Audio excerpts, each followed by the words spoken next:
히브리서는요, 여러분, 왜 예수여야만 하는가에 대해서 계속해서 논의를 하고 있죠. 당시 이스라엘 백성들은요, 예수보다도 천사가, 아니, 모세가, 아니, 눈앞에 보이는 그 대제사장이 더 뛰어나다라는 그러한 생각들이 있었어요. 그래서요, 히브리서 기자는요, 그 대상들 하나하나를 들어 지금 반박을 하고 있는 것이죠. 천사보다 훨씬 더 우리 예수님이 모세보다도, 그리고 나서 이제 오늘은요, 구약의 대제사장과 예수 그리스도를 비교하여 이제 설명을 하고 있습니다.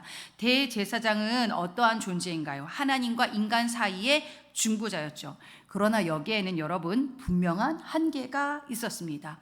대제사장은요, 사람 가운데에서 택함 받은 존재, 사람 가운데서요, 물론 존귀한 자였지만 그 또한 우리와 똑같은 사람이었다라는 거예요. 인간으로서 대제사장은요, 그는 연약함과 그리고 두려움까지도 지닌 존재였습니다. 그래서요, 1년에 한 번 지냈던 그 속죄일은요, 단순한 제사 예식이 아니었습니다. 대제사장이 1년 중 유일하게 지성소에 들어갈 수 있었던 날인데요, 그냥 지금처럼 예배 시간 됐습니다, 예배 드리겠습니다, 땡, 이게 아니라요, 이때는요, 그 속죄일 일주일 전부터 대제사장은요, 준비를 하기 시작하는데요, 일주일 전이 되면 집을 떠납니다. 집을 떠나서 몸과 마음을 아주 철저하고 또 정결하게 지키기 시작하는데요, 혹여라도 부정한 것이 틈타지 않도록 심지어 꿈까지도 그렇게 정말로 정결하게 유지하고자 준비했었다라고 합니다.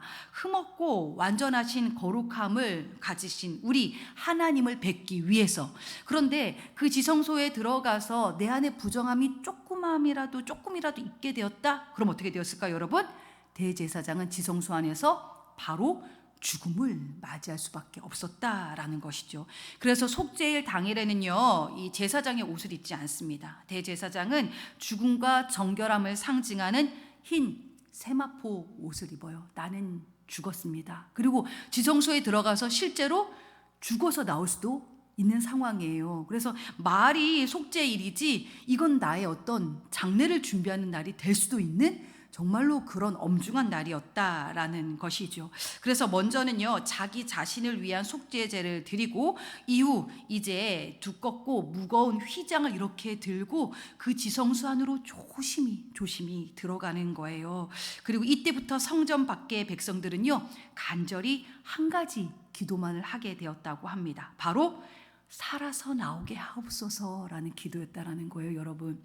여러분, 이 예배 때 우리 목사님 부정함이 있어서 말씀 전하다가 죽을 수도 있으니까 이 예배 가운데에 제발 살아서 예배 드리게 해주십시오, 이런 기도 하십니까?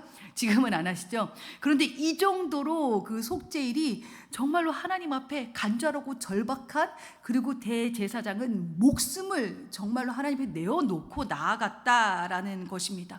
얼마나 두려웠을까요? 그래서 대제사장의 발목에는요, 여러분, 줄이 매달려 있었습니다. 왜였을까요? 들어가서 정말로 죽을 맞이하면 그 누구도 지성소 안에 들어갈 수가 없었잖아요. 그럼 그 줄을 끌어다가 시체가 되면은 그렇게 이제 그 시신을 처리하려고 발목에 줄 이렇게 매달아서 들어갔다라고 하는 것입니다.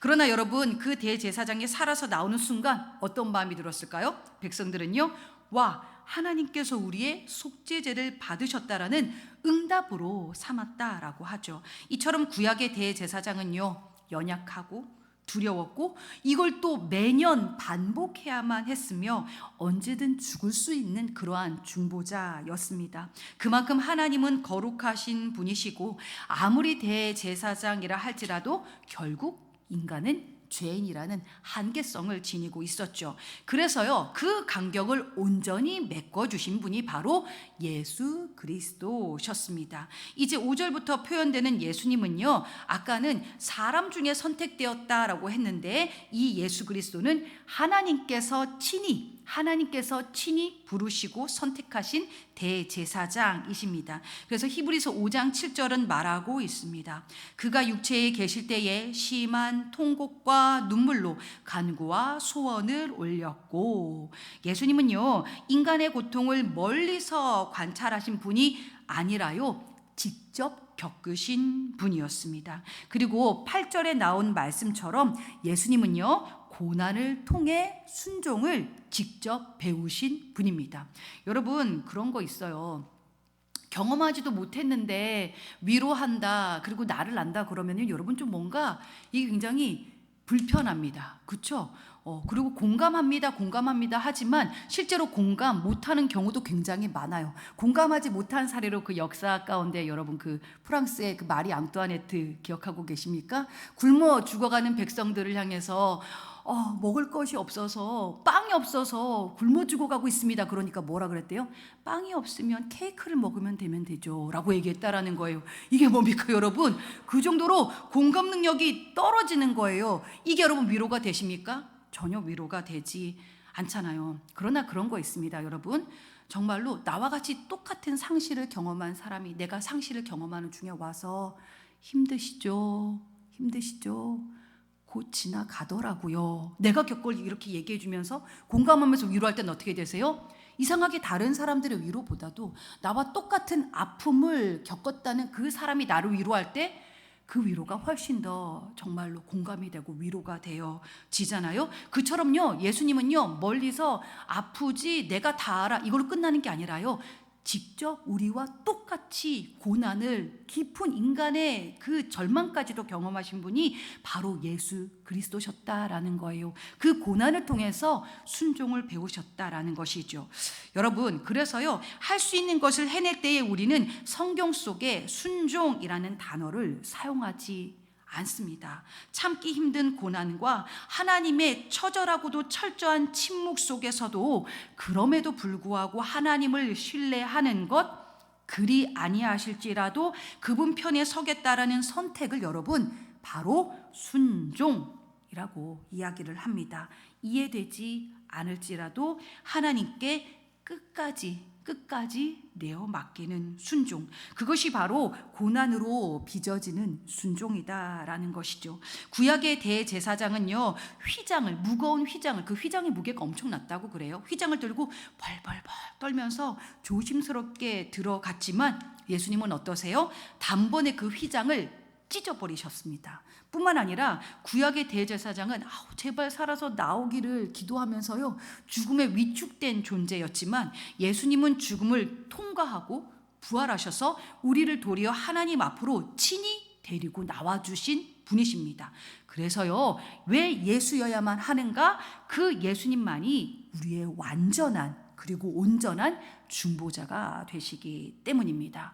와, 맞아, 예수여야만 한다. 이때까지만 해도 그치 아멘하고 가는데요, 갑자기 오늘 본문도 잘 나가다가 11절에 와서 갑자기 흐름이 뚝 끊겨버립니다. 뭔가 히브리서 기자가 굉장히 얘기를 하다 보니까 속상했어요. 뭐라고 얘기를 하죠? 우리가 할 말이 많으나 너희가 듣는 것이 둔함으로 설명하기가 어렵다. 그러면서요, 더 말 안 할래 하면서 화제를 갑자기 전환해 버리죠. 그리고 나서는요, 왜 예수여야만 하는가? 그 대제사장을 뛰어넘는 온전한 중보자 예수 그리스도를 얘기하다가요, 갑자기 왜 이런 말을 하는가?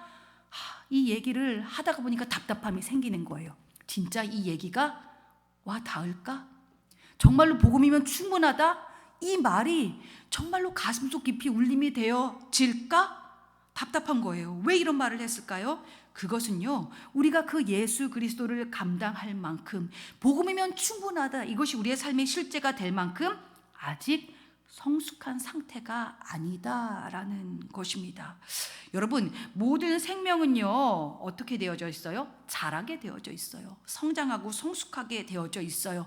생명이 있다면 이거는 당연한 자연의 섭리입니다. 이 강단에 여러분 포인세티아가 지금 있어요. 그죠? 얘가 이제 이 자리에 온 지 한 2달이 넘어가는데 어때요?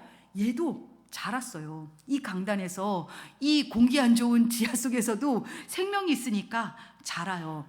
뿐만 아니에요. 주일에 우리 아기 20개월짜리 이삭이가 왔어요.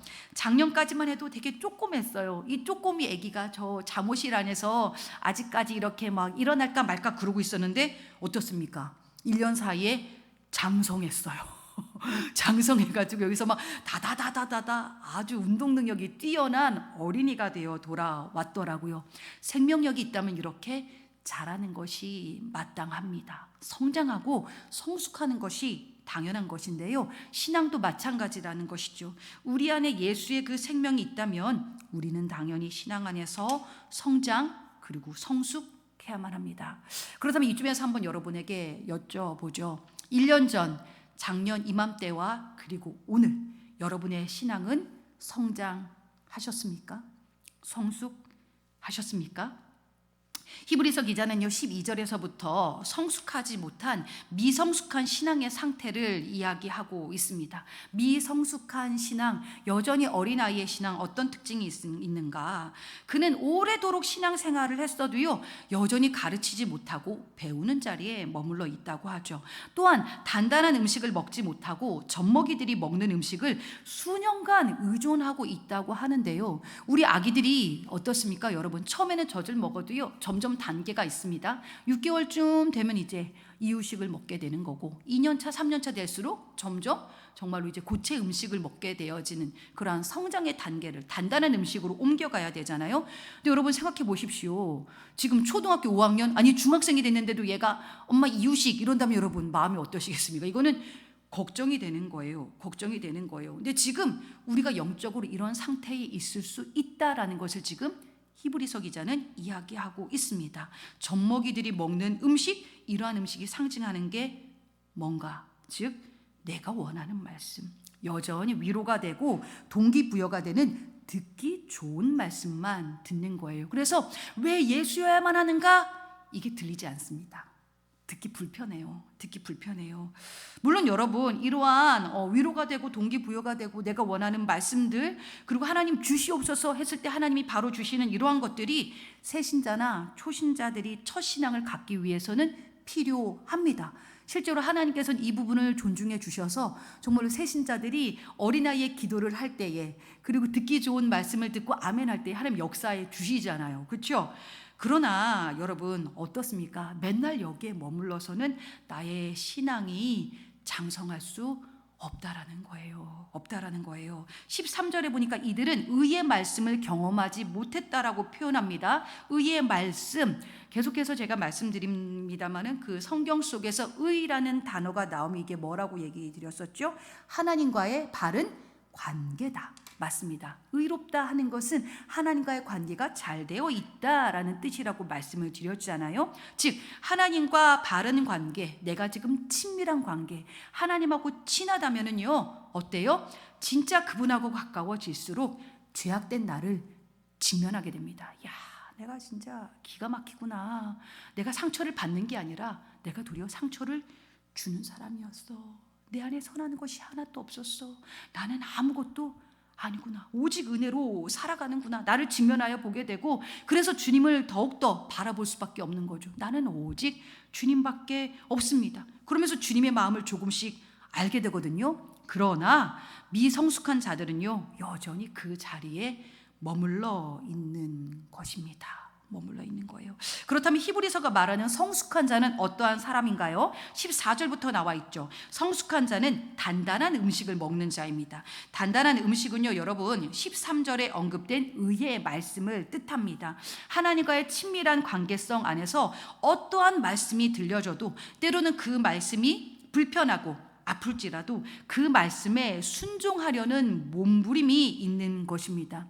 내가 듣기 좋은 말씀만 찾는 것이 아니라 불편해도 내가 들어야만 하는 말씀, 나를 살리는 말씀을 찾는 것이 바로 성숙입니다.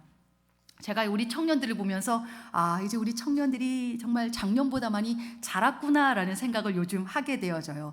작년 그 봄 때만 해도요, 목사님 말씀이 너무 힘들어요. 그러면서 말씀이 힘이 듭니다. 와, 신앙생활이 이렇게 어려운 거였나요? 저 이렇게 말씀의 내용이 이런 건 줄 몰랐어요. 왜요? 지금까지 듣기 좋은, 듣기 편한 말씀만 찾아다녔고 그런 말씀만 들렸거든요. 근데 사복음서 내내 그런 말씀이 없는 거예요. 자기들이 원하는 말씀만 없고 좁은 문, 좁은 길, 죄인 중에 괴수야 막 이런 얘기만 하고 있으니까요. 근데 이제 요즘은 뭐라고 하냐면은요, 새롭게 온 친구들이 우리 강단은 말씀이 센 것 같아요 하니까 이 친구들이 씩 웃으면서 야, 들어봐봐. 부드러워 이러더라고요 이제는요. 그러면서 담임 목사님 더 세게 해주셔도 좋을 것 같습니다 막 이래요 요즘에는요. 뭘까요? 이 친구들이 점점 단단한 음식을 먹기 시작했다라는 거예요. 그리고 말씀 안에 꾸준히 자신들을 반추해요. 아, 내가 지금 이러한 모습이었구나, 내가 부족했구나, 나를 자꾸 더 직면해 가고 있더라고요 여러분. 이렇게 여러분 또 성숙한 자는요 연단을 받아 선악을 분별하는 자들이라고 14절에 기록되어져 있습니다. 연단이라는 단어는요 고통을 뜻하는 단어가 아니라요, 여기서 나오는 연단은 거듭된 훈련으로 인해 단련된 상태를 말합니다. 이들은요 거듭된 영적 훈련으로 인해 이제는 하나님의 뜻이 무엇인지를 어느 정도 분별할 수 있게 되어집니다. 아까 같이 그런 어떤 처음에는 불편하지만 자꾸만 듣고 나를 직면하다 보니까 아, 이게 내 욕심이었구나, 아, 이게 어디까지나 세상적인 기준이었구나.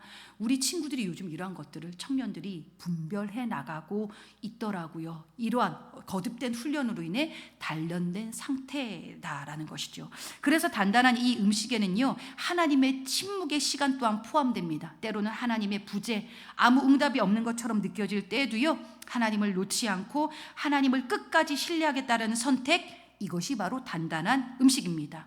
근데 여기서 중요한 질문이 남죠. 성장 좋죠, 성숙 좋죠. 그런데 어떻게 그거 되냐라는 거예요. 근데 성장하겠습니다, 아멘, 결단하고 다짐한다고 되나요? 우리 힘으로 되는 게 아니죠. 역시나 뭘까요? 잘하게 하시는 주님 곁에 잘 붙어 있으면 이 또한 가능해진다라는 것입니다. 그래서 여러분, 은혜의 자리를 포기하지 마십시오. 그 자리를 지켜내는 거예요. 내 뜻대로 되지 않아도 그분의 부재와 침묵이 느껴질지라도 여전히 신뢰하는 그 자리에서 떠나지 않는 것, 그 자리를 지켜내는 것, 이것이 바로 성숙한 신앙으로 가는 여정이다라는 것이죠. 그래서 여러분, 오늘도 우리는 선택해야 합니다. 이해되는, 내가 듣기 좋은 그 하나님만 믿을 것인가? 아니면 이해되지 않을지라도 나는 그 하나님을 여전히 신뢰할 것인가? 젖만 먹는 신앙에만 머무를 것인가? 아니면 이젠 단단한 음식을 먹는 자리로 나아갈 것인가? 오늘도 그 은혜 안에 날마다 더 성장하고 성숙해가는 저와 여러분이 될 수 있기를 주님의 이름으로 축복합니다. 이러한 부분들을 생각하시면서요, 우리 히브리서 5장 말씀을요 다 같이 한 목소리로 합독하도록 하시겠습니다. 히브리서 5장 말씀입니다. 시작. 대제사장마다 사람 가운데에서 택한 자이므로 하나님께 속한 일에 사람을 위하여 예물과 속지 않은 제사를 드리게 하나니, 그가 무식하고 미혹된 자를 능히 용납할 수 있는 것은 자기도 연약에 휩싸여 있음이라. 그러므로 백성을 위하여 속죄의 제를 드림과 같이 또한 자신을 위하여도 드리는 것이 마땅하니라. 이 종기는 아무도 스스로 취하지 못하고 오직 아론과 같이 하나님의 부르심을 받은 자라야 할 것이니라. 또한 이와 같이 그리스도께서 대제사장 되심도 스스로 영광을 취하심이 아니요 오직 말씀하신 이가 그에게 이르시되 너는 내 아들이니 내가 오늘 너를 낳았다 하셨고, 또한 이와 같이 다른 데서 말씀하시되 내가 영원히 멜기세덱의 반차를 따르는 제사장이라 하셨으니, 그는 육체에 계실 때에 자기를 죽음에서 능히 구원하실 이에게 심한 통곡과 눈물로 간구와 소원을 올렸고 그의 경건하심으로 말미암아 들으심을 얻었느니라. 그가 아들이시면서도 받으신 고난으로 순종함을 배워서 온전하게 되셨은즉 자기에게 순종하는 모든 자에게 영원한 구원의 근원이 되시고, 하나님께 멜기세덱의 반차를 따른 대제사장이라 칭하심을 받으셨느니라. 멜기세덱에 관하여는 우리가 할 말이 많으나 너희가 듣는 것이 둔함으로 설명하기 어려우니라. 때가 오래되었으므로 너희가 마땅히 선생이 되었을 터인데 너희가 다시 하나님의 말씀의 초보에 대하여 누구에게서 가르침을 받아야 할 처지이니 단단한 음식은 못 먹고 젖이나 먹어야 할 자가 되었도다. 이는 젖을 먹는 자마다 어린아이니 의의 말씀을 경험하지 못한 자요, 단단한 음식은 장성한 자의 것이니 그들은 지각을 사용함으로 연단을 받아 선악을 분별하는 자들이니라. 아멘.